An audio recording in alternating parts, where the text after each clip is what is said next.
Louvado seja nosso Senhor Jesus Cristo, para sempre seja louvado, seja bem-vindo mais uma vez ao canal Denis Católico, você que me escuta pelo YouTube, você que me acompanha pelo Facebook, bem-vindo à reflexão diária do Santo Evangelho. Hoje, dia 9 de dezembro, estamos aí na segunda semana do Advento. E o Evangelho de hoje, ele é bem interessante porque vem se falar de perdão de pecados. E quando se fala de perdão de pecados, existe uma mentalidade farisaica no meio do povo cristão, que vai dizer que só Deus tem poder de perdoar pecado. Isso a gente concorda em partes, só Deus tem poder de perdoar pecado. Mas os homens escolhidos por Deus receberam do próprio Deus este poder. Este poder de perdoar pecado foi dado por Jesus aos seus apóstolos e aos sucessores dos apóstolos e aos anciãos da igreja ou os presbíteros da igreja. E quem não crer nisso se distancia do Evangelho. São Jerônimo, ou Jerônimo para quem não é católico e cai nessa ideia de não crer também nas virtudes heróicas dos santos e na santidade, São Jerônimo dizia que desconhecer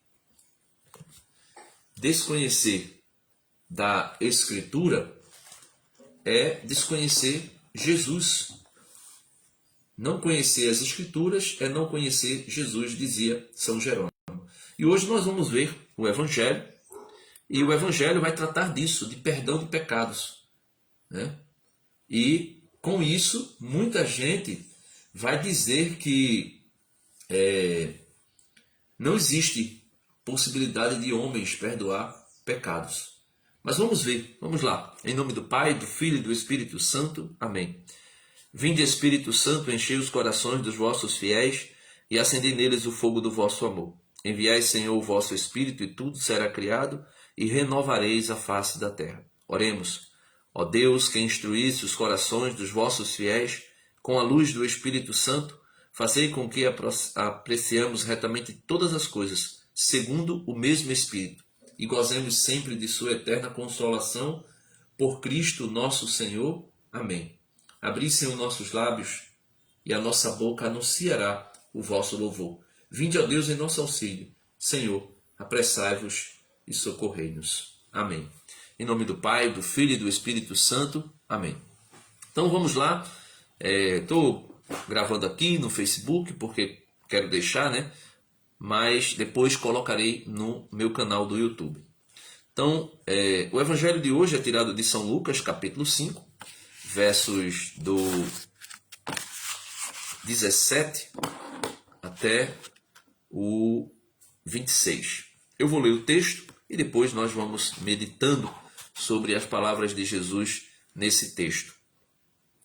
Certo dia, quando estava ensinando, assistiam sentados alguns fariseus e jurisconsultos, ou mestres da lei, né? Que vieram de todas as aldeias da Galiléia e Judéia, e também de Jerusalém. Ele tinha força do Senhor para curar. Então, Deus curava na pessoa do seu Filho Jesus. Ele veio curar, né?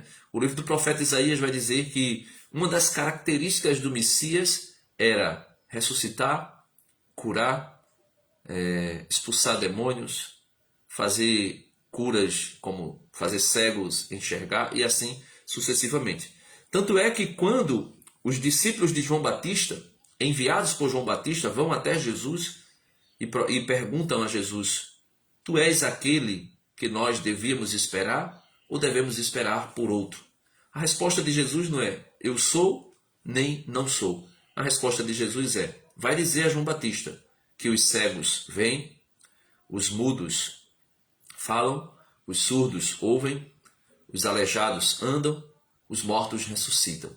Então, o Messias tinha o poder de curar, de libertar as pessoas das obras de Satanás, como diz São João na sua primeira carta.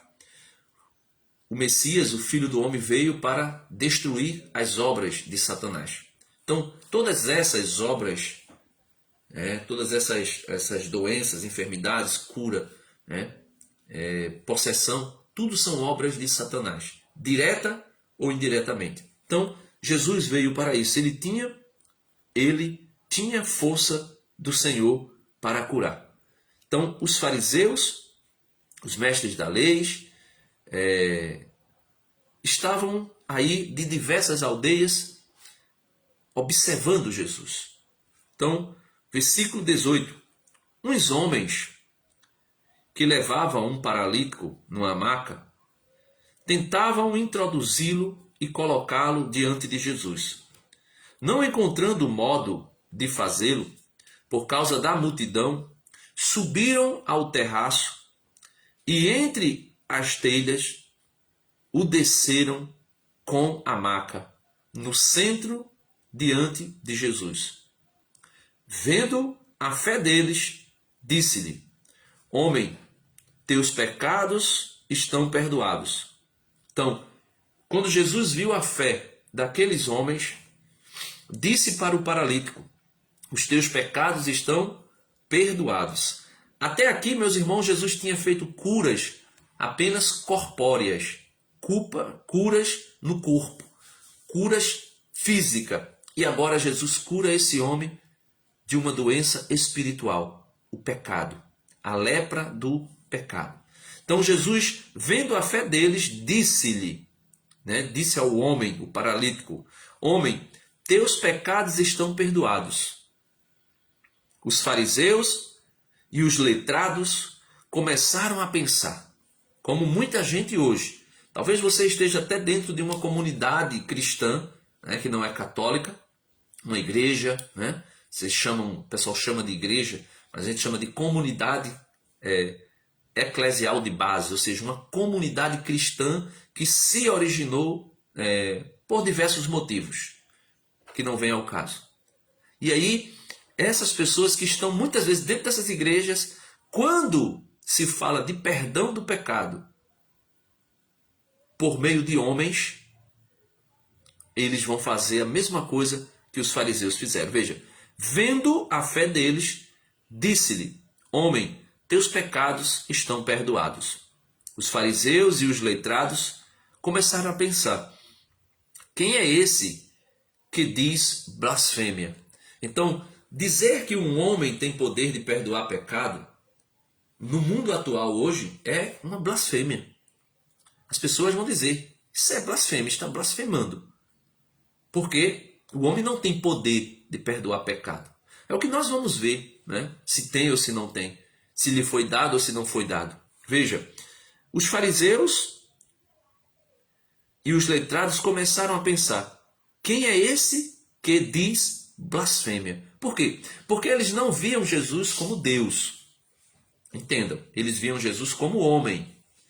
E para eles, para os fariseus, um homem não tinha poder nenhum de perdoar pecado. Então não tinha como perdoar pecados. Aí eles continuam: quem exceto Deus pode perdoar pecados? Eles perguntam, quem exceto Deus pode perdoar pecado? Muitas vezes as pessoas dizem hoje: ninguém pode perdoar pecados. Só Deus pode perdoar pecado. A mesma coisa, esse pensamento de que só Deus é quem pode perdoar pecado e que ele não deu esse poder para ninguém, essa mesma mentalidade era a mentalidade dos fariseus, dos saduceus, dos escribas, dos mestres da lei, dos religiosos da época. E aí, essa mentalidade ela penetrou dentro do cristianismo. E hoje, dentro do cristianismo, existem muitas pessoas que ainda estão com essa mentalidade, dizendo que só Deus pode perdoar pecado. Claro que Deus é o único que tem poder para perdoar pecados. Mas ele deu esse poder a alguns homens. Vamos lá, vamos continuar o Evangelho. O Evangelho vai até o 26, a gente está no 22. Jesus, lendo os seus pensamentos, respondeu-lhes: o que é mais fácil? que é mais fácil dizer? Teus pecados estão perdoados? Ou dizer, levanta-te e anda? Pois, para que saibais que este homem ele está falando dele mesmo, de Jesus. Jesus está falando dele. Pois para que saibais que este homem tem autoridade na terra para perdoar pecados, disse ao paralítico: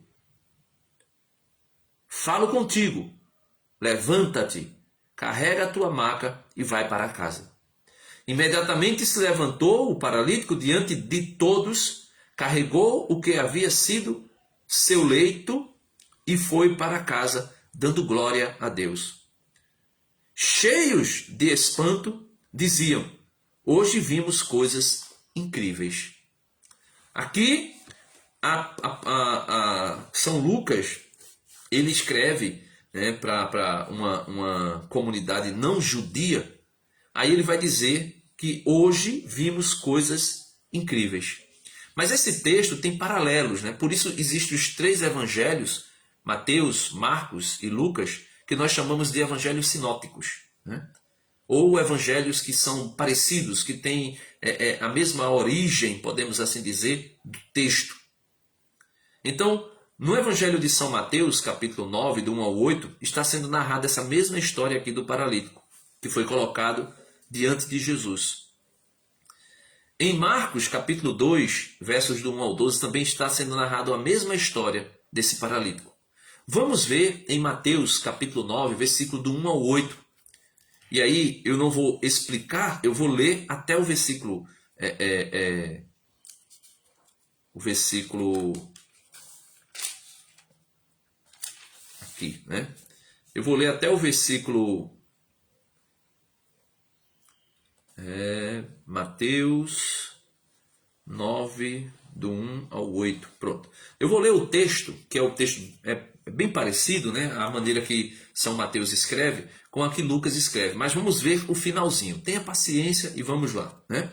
Estamos apenas no início dessa reflexão e é importante trazer as fontes, os textos, para você perceber que existem homens neste mundo que receberam o poder de Deus para perdoar pecados. Vamos lá. Subiu a uma barca, atravessou a outra margem e chegou à sua cidade.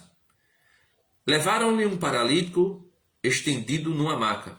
Ao ver a fé que tinham, Jesus disse ao paralítico: ânimo, filho, teus pecados estão perdoados. Então alguns letrados pensaram: esse blasfema. Jesus, lendo seus pensamentos, disse: por que pensais mal?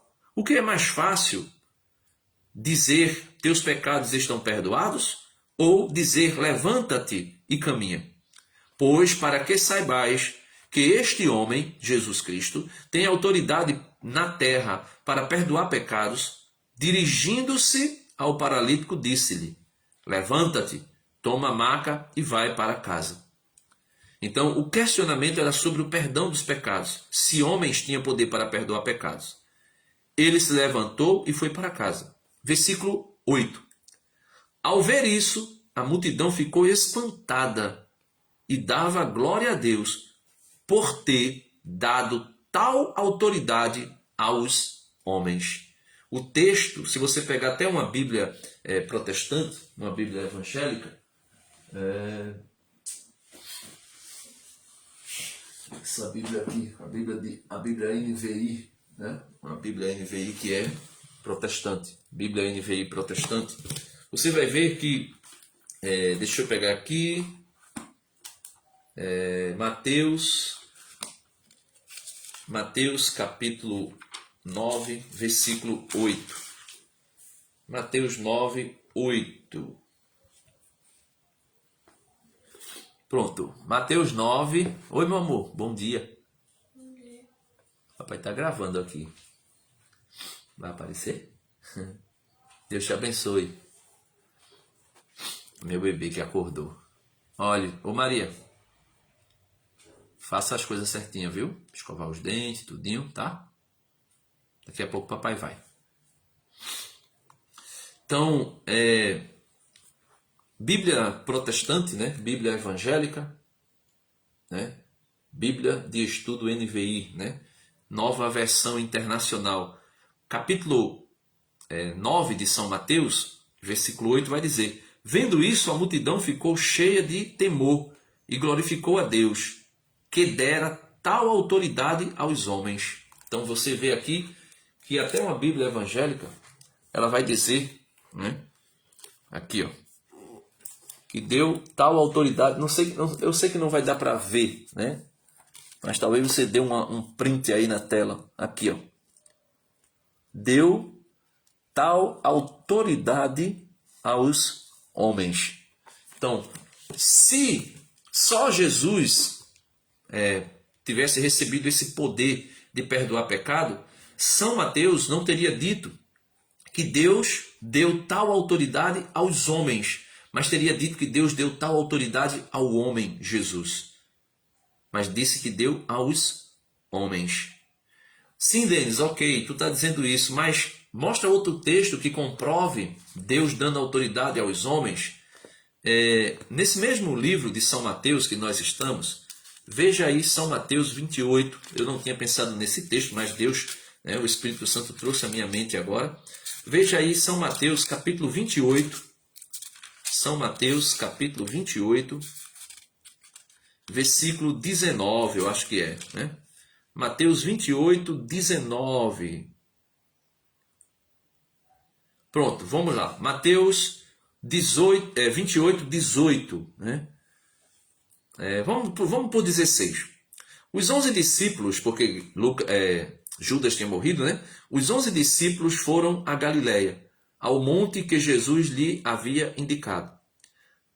Ao vê-lo, prostraram-se, mas alguns duvidaram.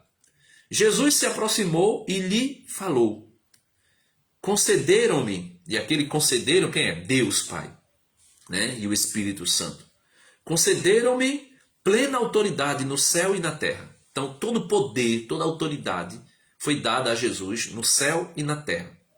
Portanto, ide fazer discípulos entre todos os povos, batizando-os, consagrando-os ao Pai, ao Filho e ao Espírito Santo, e ensinai-lhes a cumprir tudo o que vos mandei.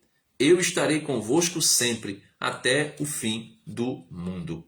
Eu estarei convosco sempre, até o fim do mundo. Então, a autoridade que Jesus tem, Jesus recebeu, Jesus dá aos seus apóstolos. Ah, Denis, como assim? Jesus deu autoridade, os enviando ao mundo para fazer o que ele fez. Veja agora São João, capítulo 20. Né? São João, capítulo 20, a partir do versículo 19. Né? Ao entardecer desse dia, que dia? Aquele dia da ressurreição em que Jesus estava, em que os apóstolos estavam reunidos com medo dos judeus. Ao entardecer desse dia, o primeiro da semana, os discípulos estavam com as portas bem fechadas por medo dos judeus. Jesus entrou, pôs-se no meio deles e lhes disse. Então Jesus entra aqui, Jesus ressurreto, o corpo de Jesus já glorificado, ressuscitado, não mais sujeito às leis da natureza. Ele agora pode entrar e sair de lugares fechados, ele pode passar pelo teto, ele pode passar por entre as paredes. Ele não tem mais limitação espacial, né? Limitação de ambiente. Ele pode ir para onde quer, estar em todos os lugares ao mesmo tempo. Jesus é Deus, agora ressuscitado, o seu corpo está glorificado. Corpo mortal revestido de imortalidade. Corpo corruptível revestido de incorruptibilidade. Corpo de carne revestido de glória. E agora ele pode, né? Então, Jesus entra na casa, mesmo as portas fechadas, e diz, né? A paz esteja convosco. Dito isso, mostrou-lhes as mãos e os lados. Os discípulos se alegraram ao ver o Senhor. Jesus repetiu, a paz esteja convosco. Como o Pai me enviou, eu vos envio. Veja, como o Pai me enviou, eu vos envio.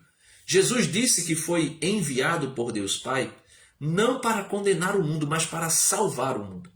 E como é que Jesus salva o mundo? Como é que Jesus vai salvar o mundo? Por exemplo, Mateus capítulo 1, versículo 21, vai dizer assim: dará à luz um filho. O anjo Gabriel está dizendo a Nossa Senhora: dará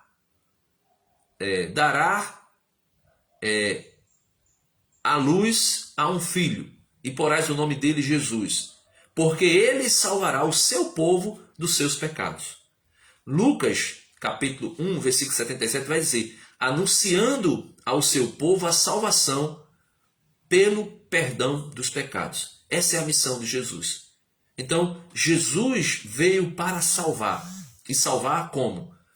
Salvar o seu povo dos seus pecados. Jesus veio para salvar, trazer salvação ao seu povo pelo perdão dos pecados. E aí ele diz, repetindo, versículo 20, João 20, 20, fica fácil até de você decorar. Dito isto, mostrou-lhe as mãos e o lado. Os discípulos se alegraram ao ver o Senhor. Jesus repetiu: a paz esteja convosco. Como o Pai me enviou, eu vos envio. Dito isso, soprou sobre eles e disse-lhes: recebei o Espírito Santo. O que é o Espírito Santo? Se você ler Atos dos Apóstolos, capítulo 1, acho que é versículo 18, acho que é 18 ou é 8, deixa eu tomar aqui, fica mais fácil e melhor para você compreender o que está sendo dito aqui, porque muitas vezes as pessoas vão dizer: não, isso é conversa dos católicos, né? Atos dos Apóstolos, capítulo 1, versículo, acho que é 18. Versículo 8.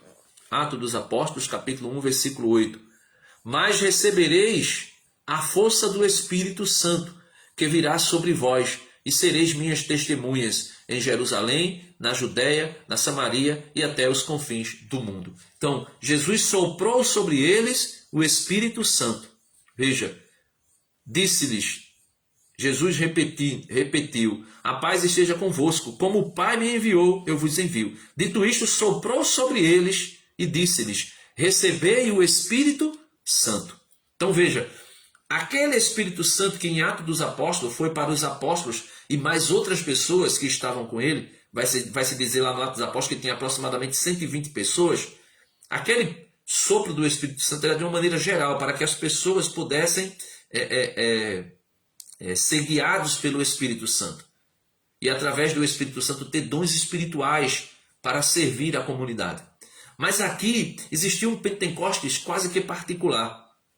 Jesus sopra sobre os apóstolos e diz que eles agora soprou sobre eles e disse-lhes: recebei o Espírito Santo. Aí agora vem aqui a autoridade que Jesus dá aos seus apóstolos.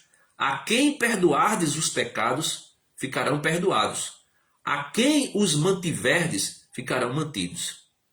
Então, a quem perdoardes os pecados, seriam perdoados. A quem mantiverdes, seriam mantidos. Aí algumas pessoas vão dizer: não, Denis, esse poder aí é o poder que eu tenho de perdoar você e você me perdoar.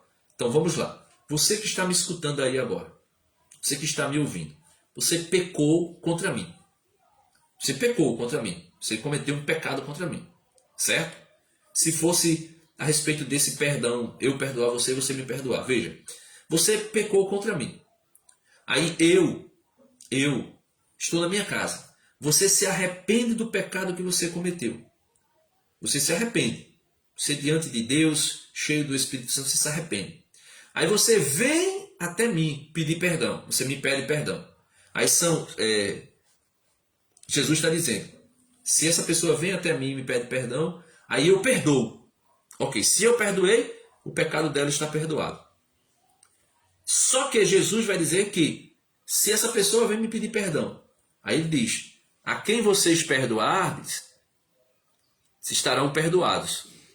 Aqueles a quem mantiverdes, ficarão mantidos. E aí você vem e me pede perdão. Eu digo: não, eu não vou perdoar. Não perdoo você. Aí Jesus está dizendo que se eu não perdoar, eles ficam retidos. Como assim? Quer dizer que a pessoa se arrepende, mas eu não perdoo, então o pecado daquela pessoa não está perdoado.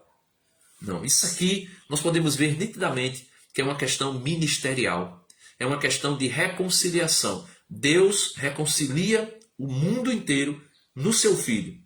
E Cristo Jesus, depois que ascende aos céus, deixa seus embaixadores, aqueles que vão fazer as vezes de Cristo no meio da comunidade. Isso aqui você pode ver aqui, ó. Veja. 2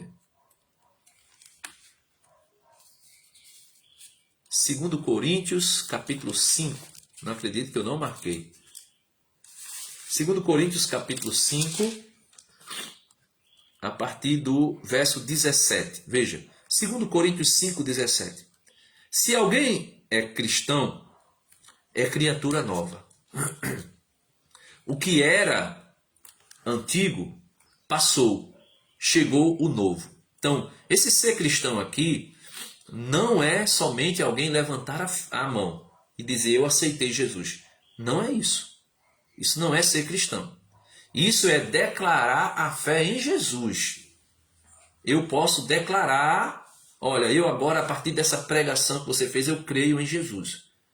Só que crer em Jesus é uma coisa e ser cristão é outra coisa. Para ser cristão eu preciso ser batizado. Veja, lembra do eunuco que iria lendo o texto do profeta Isaías?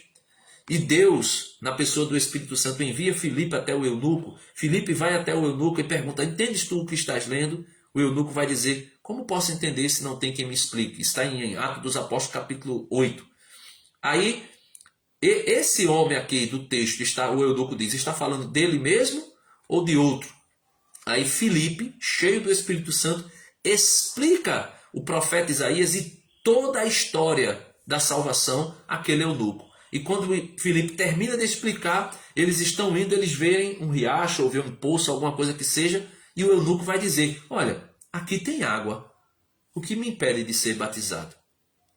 Veja que o texto do profeta Isaías, que o eunuco estava lendo, que era o servo sofredor sendo levado como ovelha ao matadouro, ali não se falava de maneira nenhuma de batismo. Lá não se falava de batismo.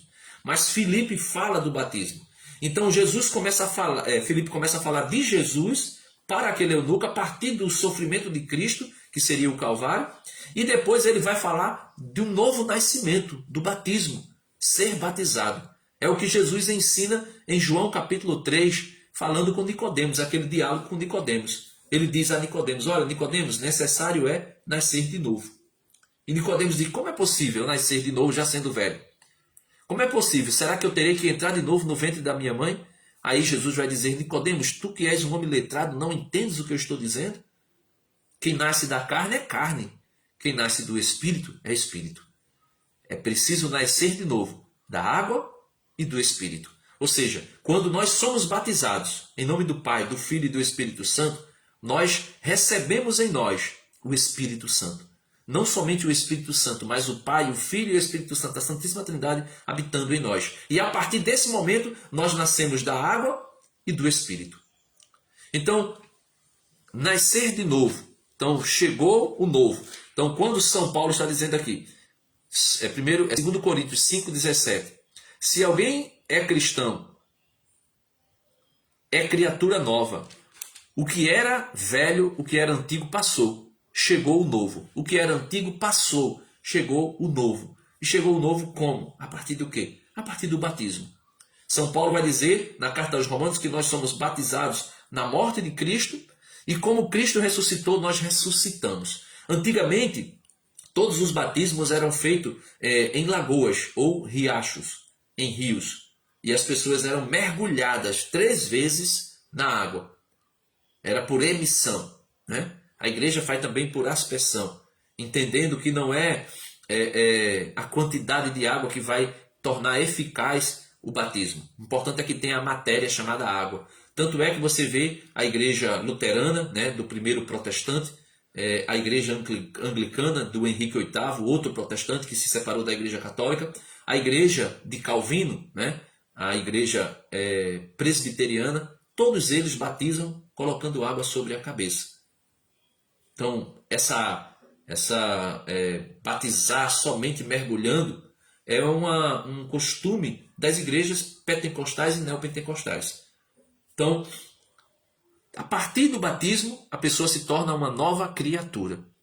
E aí São Paulo continua. Agora, 2 Coríntios 5, 18 agora.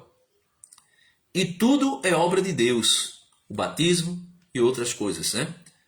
Que nos reconciliou consigo por meio de Cristo e nos confiou o mistério da reconciliação. Então veja, São Paulo está dizendo que ser uma nova criatura é tudo obra de Deus. É tudo obra de Deus. Como? Que nos reconciliou. São Paulo está dizendo que ele foi reconciliado. E como é que São Paulo foi reconciliado? Se você ler Atos dos Apóstolos, capítulo 9, você segue a leitura ali no capítulo 9 todo, você vai ver que Paulo viu Jesus, mas para ele se tornar de fato membro da igreja, ele foi batizado. Ele foi batizado. Ele viu Jesus, ele conheceu Jesus na visão, ele se converteu, mas para ele se tornar membro da igreja, ele foi batizado. Foi batizado, ele precisou nascer de novo. Né? Eu queria encontrar aqui Atos dos Apóstolos capítulo 9, mas eu não vou achar, então não vai ficar ruim para eu procurar, onde diz que aqui, a conversão de São Paulo, onde vai dizer Saulo em Jerusalém, né? Cura e ressurreição. Né? Tem um momento que Saulo permaneceu em Jerusalém, movimento. Deixa eu ver aqui, vê Atos dos Apóstolos, capítulo 9, versículo 28. Saulo permaneceu em Jerusalém, movimentando-se livremente, anunciava corajosamente o nome. Aqui não é aqui, deixa eu ver um pouquinho antes. Imediatamente cai. Pronto, aqui. Capítulo 9, versículo 15. O Senhor lhe respondeu: vai, pois ele é meu instrumento. Aqui está falando de Ananias, né? De Ananias, meu Deus, deixa eu ver. Ananias, pronto, veja. Atos dos Apóstolos, capítulo 9, versículo 10. Havia em Damasco um discípulo chamado Ananias. Numa visão, o Senhor lhe disse: Ananias. Respondeu ele: estou aqui, Senhor. E o Senhor a ele: dirige-te à rua principal e procura em casa de Judas um certo Saulo de Tarso. O encontrarás orando. Numa visão, Saulo contemplava certo Ananias que entrava e lhe impunha as mãos para que recuperasse a vista. Ananias respondeu: Senhor, ouvi muito falar desse homem e contar todo o mal que fez aos consagrados de Jerusalém. Agora está autorizado pelos sumos sacerdotes para prender os que invocam o teu nome. O Senhor lhe respondeu: vai, pois ele é meu instrumento, escolhido para difundir meu nome entre pagãos, reis e israelitas. Eu lhes mostrarei o que deve sofrer por meu nome.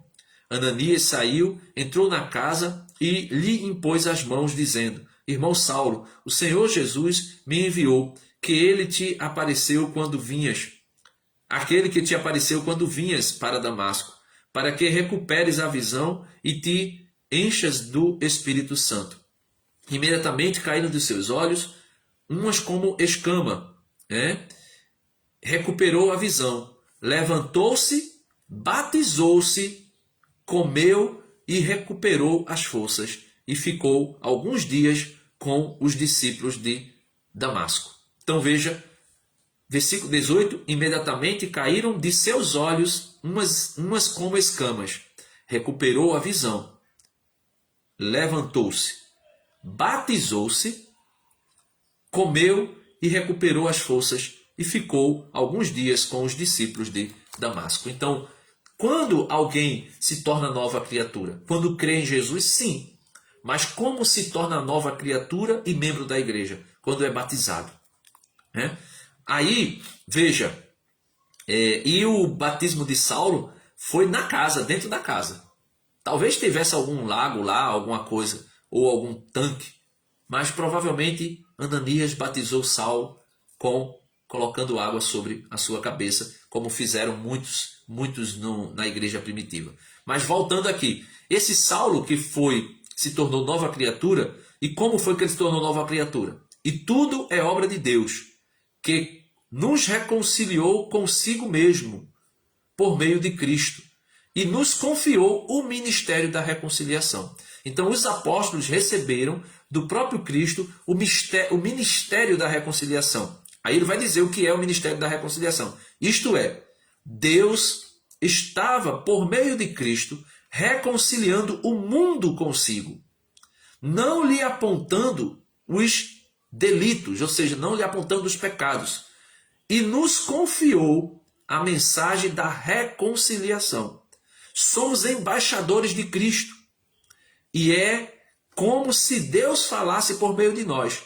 Por Cristo vos suplicamos, deixai-vos reconciliar com Deus. Então, os apóstolos receberam o ministério, o encargo de embaixadores de Cristo.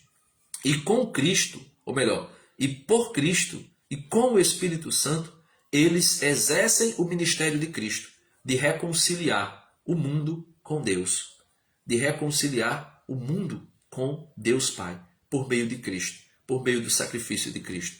Denis, mas isso não é verdade. É verdade. Veja aí a carta de São Tiago, capítulo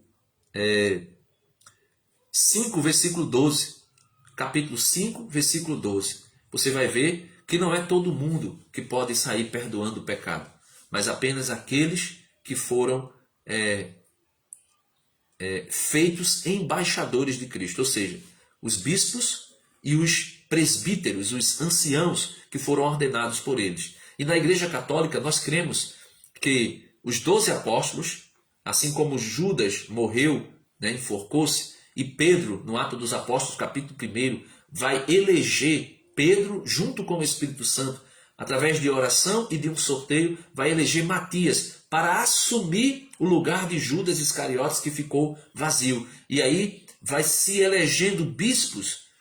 Com o crescimento da igreja, os bispos vão sendo sarados, sagrados, vão sendo sagrados bispos, como foi feito com Matias, para ocupar o lugar de Judas, vai sendo feito isso. E os bispos, como a igreja vai crescendo, você pega, por exemplo, os padres apostólicos, aqui, ó, esse texto aqui, esses livros verdes, você pega Santo Inácio de Antioquia, Santo Inácio de Antioquia vai mostrar que os bispos ordenam presbíteros para auxiliá-los nessa missão de embaixadores de Cristo.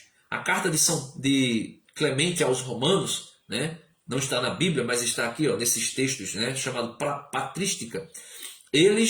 As cartas de Clemente aos Romanos vai mostrar aos Coríntios, Clemente escrevendo aos Coríntios, Clemente e Romanos escrevendo aos Coríntios, vai mostrar que os presbíteros têm essa autoridade. E aqui veja, São Tiago, na Bíblia Sagrada, livro canônico, livro inspirado por Deus, São Tiago, capítulo 5, versículo 12. Sobretudo, irmãos, não jureis, nem pelo céu, nem pela terra, nem de outro modo. Vosso sim seja sim, vosso não seja não. Aquilo que Jesus ensinou, ele está repetindo. E assim não sereis submetidos a julgamento. Versículo 13. Alguém de vós sofre? Ore. Alguém está feliz? Cante. Um de vós está doente? Chame os presbíteros ou os anciãos da comunidade. Não é qualquer ancião. São os anciãos da comunidade, ou seja, são os presbíteros, aqueles que foram ordenados pelos apóstolos. Para quê? Para que rezem por ele, por aquele que está doente. E o unja com o azeite, com o óleo. Aqui a gente pode ver dois sacramentos interligados. O sacramento da confissão e o sacramento da unção dos enfermos. Veja, um de vós está doente, versículo 14 de São Tiago, capítulo 5, versículo 14. Um de vós está doente, chame os anciãos, ou seja, os presbíteros, os padres da comunidade, para que rezem por ele e o unja com azeite, invocando o quê? É o próprio poder do homem. Ele vai dizer, eu te perdoo com o meu poder, com a minha autoridade. Não, veja. Invocando o nome do Senhor. É por isso que o presbítero na Igreja Católica, quando ele vai perdoar pecado, quando ele vai ungir alguém com óleo, ele ele diz começa em nome do Pai, do Filho e do Espírito Santo. E quando ele vai perdoar o pecado, ele vai dizer assim: eu, com o ministério que a igreja me concedeu e com a autoridade de Cristo, eu te perdoo em nome do Pai, do Filho e do Espírito Santo. Veja, eu te perdoo em nome do Pai, do Filho e do Espírito Santo. Veja, a oração feita com fé curará o doente, e o Senhor o fará levantar-se. E se cometeu pecado, serão perdoados. Por quê? Confessai uns aos outros os pecados, e rezai um pelos outros, e vos curareis. Muito pode a oração solícita do justo. Então, nós podemos ver nitidamente, meus irmãos, que Deus deu ao homem, aos homens, a alguns homens, não a todos, o poder de perdoar pecados, o poder de exercer o ministério da reconciliação. Então veja, essa imagem aqui representa Cristo crucificado, né? Representa Cristo crucificado. Deus reconciliou o mundo através do sacrifício expiatório de Cristo. E esse sacrifício expiatório de Cristo, ele foi dado também o poder aos seus apóstolos de exercer esse ministério, de reconciliar o mundo com Deus. Basta você ler aí 2 Coríntios, capítulo 5, a partir do versículo 17 e seguintes. Você vai ver que assim como o Pai reconciliou o mundo em Cristo, ele deu aos seus apóstolos esse ministério, o ministério da reconciliação, de reconciliar o mundo com Cristo e com Deus. Então, se você está em pecado, se você vive no pecado, se a sua mente está sempre, o diabo está sempre usando a tua mente para te acusar você de pecado, não tenha medo, não tenha vergonha. Procure um presbítero da Igreja Católica e vá até ele e diga: eu pequei, eu quero confessar. Porém, por que eu estou dizendo procure um presbítero da Igreja Católica? Porque somente os presbíteros da Igreja Católica têm ordenação válida. Tem ordenação válida. E só quem pode ordenar um presbítero é um bispo. Então, quando Lutero, que era padre, não era bispo, se separou da Igreja Católica e ordenou outros pastores ou outros presbíteros, essa ordenação já não vale. Porque a ordenação presbiteral, é feita por um bispo. Só um bispo pode ordenar um presbítero. E só a Igreja Católica tem a sucessão apostólica dos bispos que vieram. Os apóstolos, aqueles a quem os apóstolos sagraram o bispo, aqueles a quem os bispos que os apóstolos, como Santo Inácio de Antioquia, foi sagrado bispo, discípulo de São João Evangelista. E aí vem, depois de Santo Inácio de Antioquia,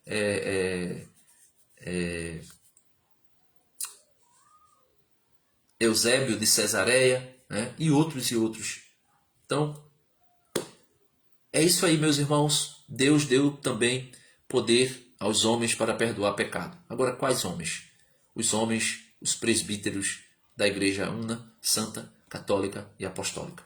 E eu convido a você a fazer parte dessa igreja, fazer parte da igreja que Cristo mesmo fundou. Deus abençoe e até o próximo vídeo, se Deus quiser. Amém.